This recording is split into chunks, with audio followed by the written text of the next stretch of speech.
ये जो हम लोग यहाँ पे हर दिन जब हम लोग ट्रेनिंग टाइम पे थे तो यहाँ पे डिवोशन अटेंड करते थे, लेकिन हमने ये कभी नहीं सोचा था कि यहाँ पे कभी चर्च अटेंड कर पाएंगे इस जगह में। तो ये बहुत बड़ी गवाही है हमारे लिए और आप सब के लिए कि जिन स्थान को हम लोग सोच भी नहीं सकते उस स्थान को परमेश्वर इस्तेमाल करता है। और जो हम लोग पीछे वो जो रास्ता बना हुआ है उस रास्ते में बहुत सारे पत्थर थे, कंकड़ीला वो ज़मीन था, वहाँ पे पैदल चलना बहुत मुश्किल था। वो दरवाज़ा जब कोई फंक्शन होता था, कुछ सेलिब्रेशन होता था तभी खुलता था, उसके अलावा नहीं खुलता था। लेकिन मुझे आज बहुत बड़ी खुशी हो रही है कि ये प्रार्थना भवन बना है और आप सब लोग यहाँ पे बैठ के परमेश्वर की इबादत कर रहे हैं। इससे बड़ी खुशी और कुछ हो ही नहीं सकती है। और मैं परमेश्वर का धन्यवाद करती हूँ कि आज मैं जो यहाँ पे खड़ी हूँ, मैं येचे हॉस्पिटल में जॉब करती हूँ, कछुआ क्रिश्चियन हॉस्पिटल। जो मैंने कल भी बताया कि मेरे लाइफ में एक ऐसा दिन था कि उस जगह में ट्रेनिंग होता था और मीटिंग होता था, लेकिन उस मीटिंग में मुझे कभी मौका नहीं मिल पाता था जाने के लिए। लेकिन आज परमेश्वर ने मुझे एक स्टाफ नर्स के रूप में उसी जगह पे रखा है और आईसीयू में मैं वहाँ पे जॉब करती हूँ, ड्यूटी करती हूँ। और परमेश्वर ने मुझे यहाँ पे लाने के लिए, जब मैंने सुना कि 2 अक्टूबर को वहाँ पे चैन प्रेयर है, तो मैंने बहुत लाइट लिया, क्योंकि मुझे मालूम था कि हम तो अभी अपने माँ बाप के ऊपर डिपेंड हैं। अगर वो हाँ बोलेंगे तो जाएंगे, अगर वो ना बोलेंगे तो हम नहीं जा पाएंगे। और उससे पहले मेरा 1 महीने का एनुअल लीव था, छुट्टी था मेरा 1 सितंबर से। तो मैं ये सोच रही थी कि मेरा जो 1 महीना है वो बेकार में ना जाए। घर में बैठ के हर दिन हम लोग खाना तो खाते हैं, सोते हैं, लेकिन उससे हमारे जीवन का कुछ इम्प्रूवमेंट नहीं होता है। बल्कि घर वाले भी जब हम लोग बाहर रहने लगते तो उन लोगों को भी आदत हो जाती कि हाँ ठीक है, हमारा बच्चा बाहर रह रहा है। और जब 1 महीने के लिए हम घर में आते तो हम भी बहुत बोर हो जाते हैं और घर वाले भी हमारे नखरे झेल नहीं पाते हैं। तो मैं ये सोच रही थी कि ऐसा ना हो कि मैं घर पे जाऊँ और मेरे घर वाले मेरी वजह से परेशान हो, क्योंकि मेरा स्पिरिचुअल लाइफ जो है वो काफ़ी इम्प्रूवमेंट हुआ है क्रिश्चियन ऑर्गेनाइजेशन में ही रह करके। तो मेरा जो संगति है और मेरे घर वालों की संगति जो है वो मैच नहीं करती है। लेकिन मेरे घर वाले विश्वास में हैं और आगे आप लोग प्रार्थना कीजिएगा मेरे फैमिली के लिए कि परमेश्वर उनके विश्वास को और ज़्यादा मजबूत बनाए, क्योंकि मैं मुस्लिम बैकग्राउंड से हूँ, मेरा फैमिली मुस्लिम है और बहुत मुश्किल है कि उनको मसीह में लेकर के आना। और इवन मेरे भाई पास्टर भी हैं, लेकिन उनके लिए भी आप लोग प्रार्थना कीजिएगा कि जब वो सेवकाई करते हैं तो परमेश्वर का आत्मा उनको छुए और जो परमेश्वर अगुवाई करता है वो अपनी अगुवाई में उनको लेकर के चले। तो मैं धन्यवाद करती हूँ कि जब मेरा 1 महीने का छुट्टी था और मेरा छुट्टी जो है वो ड्यूटी लिस्ट में लिखा जा चुका था कि जो हमारा 1-1 हफ्ते का ड्यूटी लिस्ट बनता है उसमें था कि मंडे से मेरा एनुअल लीव है। हमारी ड्यूटी में वो चीज़ लिख गई थी और संडे के दिन मैं यही सोच रही थी कि मैं क्या करूँगी घर पे जाके 1 महीने के लिए, इतना लंबा छुट्टी मैं कैसे काटूँगी। और वो फिर उसके बाद क्या हुआ कि किसी वजह से किसी स्टाफ का तबीयत ख़राब हुआ और फिर हमारी जो नर्सिंग सुपरिटेंडेंट मैम है उन्होंने कहा कि सरवरी आपको अपनी छुट्टी कैंसिल करनी पड़ेगी, क्या आप ड्यूटी कर सकते हो। तो मैं बहुत खुश हो गई, मैंने कहा हाँ मैं तो बिल्कुल ड्यूटी करूँगी, आप जितना भी ड्यूटी करा लो मुझसे मैं करूँगी। तो वो मेरा ऐसे करते करते 3 बार मेरा छुट्टी पोस्टपोन हुआ। वो 1 सितंबर से मेरा छुट्टी पोस्टपोन होते हुए 27 सितंबर तक पोस्टपोन हुआ और मुझे परमेश्वर ने ये मैं इस जगह में आ सकी और मेरा अभी भी एनुअल लीव ही चल रहा है। और मैं परमेश्वर का धन्यवाद करती हूँ कि जब हम आए हैं यहाँ पे तो हमारा कुछ रजिस्ट्रेशन का भी काम होना है। तो आप लोग दुआ कीजिएगा कि जब हम लोग वापस लखनऊ जाएंगे, लखनऊ से भोपाल जाएंगे, फिर भोपाल से फिर लखनऊ जाएंगे, फिर वहाँ से लखनऊ से मुझे अकेले जाना है मुगलसराय। तो आप लोग हमारे ट्रैवलिंग के लिए, हमारे कार्य के लिए भी दुआ कीजिएगा कि परमेश्वर सफल करे। और एक और हमारी प्रार्थना रिक्वेस्ट है कि यहाँ से जाने के बाद हमारे हॉस्पिटल से मेरे लिए कॉल आया है कि हमें डंकन हॉस्पिटल है रेक्सॉल में, वहाँ पे मुझे डिलीवरी एक्सपीरियंस के लिए 1 महीने के लिए जाना है। तो वो भी मेरा एनुअल लीव का आधा छुट्टी में ही मुझे जाना है।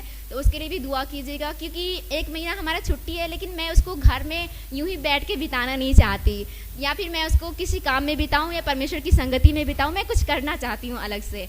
तो दुआ कीजिएगा कि परमेश्वर हमें इस्तेमाल करे, ये जो हमारी छुट्टी है वो बेकार में ना जाए, बल्कि हम जितना हो सके परमेश्वर के लिए इस्तेमाल हो सके, क्योंकि हमारा जीवन एक ऐसा है कि जितना दिन हमारी ज़िंदगी है, अगर हम परमेश्वर के लिए इस्तेमाल हो रहे हैं तो ये हमारे लिए बहुत बड़ी खुशनसीबी है, क्योंकि हम नहीं जानते कि हमारी ज़िंदगी कब तक की है, कल का सुबह हम देख पाएंगे या नहीं देख पाएंगे हमें भी नहीं मालूम है। तो जब तक हम लोग जिंदा हैं तब तक परमेश्वर हम लोग को अपने लिए इस्तेमाल करे।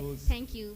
हमसे बातें करता है और अपनी रूह की अगुवाई में लेकर चलता है, बहुत अच्छा लग रहा है फिर हम एक बार आपसे मिल सके। और कल हमारी चेन प्रेयर थी मॉर्निंग में सुबह 9 बजे से, और हम लोग लगभग रात में 9:30 बजे 10 बजे फ्री हुए। बहुत अच्छा समय रहा, हमारे स्टूडेंट्स भी वहाँ पर थे और वो पल भुलाया नहीं जाता जब प्रभु के बहुत से बेटे और बेटियाँ जिन्होंने अपने जीवन को प्रभु के हाथों में सौंपा, लगातार प्रार्थना में और आराधना में रहे। हमारे हॉस्पिटल के जो चैपल हॉल है और उसमें ये हमारी आराधना सुबह से थी। बहुत ही बेहतरीन और अच्छा समय था जब हम प्रभु की महिमा में आगे बढ़ने पाए, और मैं विश्वास करता हूँ आने वाले दिनों में हम लोग और भी ऐसी प्रार्थनाओं को करने पाए। सवाल जो इंसानों के जहन में है और जो शायद जिनके उत्तर उनके पास नहीं है और वो भटक रहे जगह जगह पर, खुदावंद अपनी रूह की अगुवाई में उन्हें उभारने पाएगा। Praise the Lord.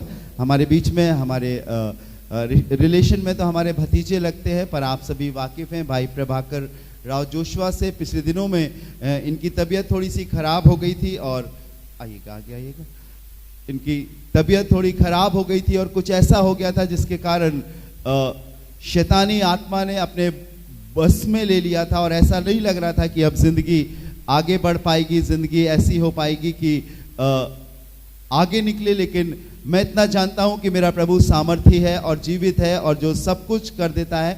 इनकी वाइफ, इनकी बेटी भी हमारे बीच में है, पड़ोस का एक बच्चा लल्लू भी हमारे बीच में मुझे बहुत प्यार करता है। मैं खुदा का शुक्रगुजार हूं। और अगर आज पिंकेश यहाँ पर खड़ा है तो ये इसलिए नहीं कि इसके कोई अच्छे कामों का प्रतिफल है, पर इसलिए कि प्रभु इससे प्यार करता है और प्रभु का अनुग्रह है। हालेलुया। और एक भयंकर दुष्ट आत्मा से, शैतानी आत्मा से प्रभु ने छुड़ाया। लगातार हर रोज सुबह लगभग 8:15 बजे मैं इनके घर पे जाता रहा, प्रार्थना करता रहा, शैतानी आत्माओं को डांटता रहा, और प्रभु का ये फजल है कि आज ये खुदा के पास है, प्रभु के पास है, अन्यथा ये यहाँ पर नहीं होते। जिंदगी ऐसी हो गई थी कि समझ में नहीं आता कि क्या हो जाता, कहाँ पर पहुंच जाते। लेकिन प्रभु सामर्थी परमेश्वर और ये अच्छे हैं। Praise the Lord. प्रभु आशीष दे। आइए हम दुआ करेंगे। प्यारे खुदावंद, हम तेरा शुक्र करते हैं दिल से भाई पिंकेश के लिए खुदावंद, और सिर्फ इसलिए नहीं प्रभु कि आपने से चंगा किया है, लेकिन प्रभु इसलिए क्योंकि आप अनुग्रहकारी हैं, इसलिए कि प्रभु आप हर एक इंसान पर दया करते हैं जो अपने दिल के दरवाजों को खोलता है और आपको आने देता है। आज प्रार्थना करता हूँ प्रभु इस बच्चे को छू और अपनी सामर्थ्य से परिपूर्ण कर। और प्रभु जब आप इसको लेकर आए हैं खुदावंद यीशु मसीह नासरी के नाम से एक विजय जीवन जी सके। और आज खुदावंद ये शायद नहीं बोल पा रहा है, लेकिन एक दिन प्रभु इस स्थान पर खड़े होकर ये तेरी गवाही देने पाए। यीशु मसीह के नाम से वो जिन आत्माओं से तूने इसे छुटकारा दिया है अब दोबारा लौट कर ना आने पाए, ये आज़ादी के संग आगे बढ़े और यीशु मसीह का नाम इसके जीवन में महिमान्वित हो। हर घड़ी हर पर प्रभु ये आपको लेकर आगे चल सके और आपके नाम को महिमान्वित करने पाए। प्रभु आपके हाथों में सौंपते हैं, सारा आदर सारी महिमा आपको देते हैं। खुदावंद यीशु मसीह के नाम से मांगते हैं। यहोवा का भय मानना और बुराई से अलग रहना। हालेलुया। और लिखा है तू अपनी समझ का सहारा भी ना लेना, वरन संपूर्ण मन से यहोवा पर भरोसा रखना, उसी को स्मरण करके सब काम करना, तब वह तेरे लिए सीधा मार्ग निकालेगा। और उसी के 2 वर्ष में लिखा है नीति वचन 3 अध्याय के कि क्योंकि ऐसा करने से तेरी आयु बढ़ेगी और तू अधिक कुशल से रहेगा। हालेलुया। ये परमेश्वर का सच्चा वादा है जो हमारे जीवनों में निरंतर पूरा होता है, क्योंकि उसी ने हमारी रचना करी है, उसी ने हम सबको बनाया है और वही हमारे जीवन में निरंतर काम करता है। जब बात गवाहियों की आती है तो परमेश्वर इतना छोटा नहीं है कि हम उसके नाम की गवाही भी ना दे सके, क्योंकि वो निरंतर हर एक पल में हर एक समय में वो हमारे जीवनों में काम करता है। अगर मैं आज जीवित हूँ तो ये भी परमेश्वर का धन्यवाद है। अगर मैं आज यहाँ पर चल फिर कर आ पाया हूँ तो ये भी परमेश्वर का धन्यवाद है। अगर मैं अपने घर भी वापस अच्छे से लौटूंगा तो ये भी परमेश्वर के धन्यवाद की एक गवाही ही है जो कि हमारे जीवन में निरंतर बनी रहती है। प्रभु का धन्यवाद हो। इस वचन से परमेश्वर ने मुझे आशीषित किया है। मैं विश्वास करता हूँ कि इस वचन से परमेश्वर आपको भी ब्लेसिंग्स दे। हालेलुया।